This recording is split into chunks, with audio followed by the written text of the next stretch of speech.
संभाजीराजाने जंजिऱ्याच्या सिद्धीला दर्यातच बुडवलं, इंग्रजांना वाकवलं, पोर्तुगीजांना झुकवलं आणि मोगल सळो की पळो करून सोडले. आपल्या 9 वर्षाच्या कालखंडात शंभूराजांनी 124 लढाया केल्या, पण एकाही लढाईत पराभूत न होणारा राजा म्हणून जगाच्या इतिहासाला फक्त संभाजी राजांची नोंद घ्यावी लागली.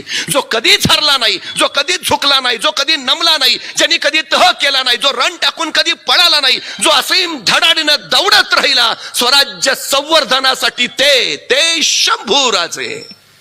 छत्रपती शिवाजी महाराजांच्या काळात जेवढं स्वराज्य होतं त्याच्या 5000 किलोमीटरनी संभाजीराजांनी सीमा वाढवल्या.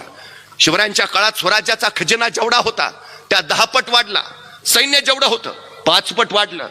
शिवरायांचे सगळे गडकोट संभाजीराजांनी राखलेच, पण खोलगड, मर्दनगड सारखे काही नवे किल्ले देखील उभारले.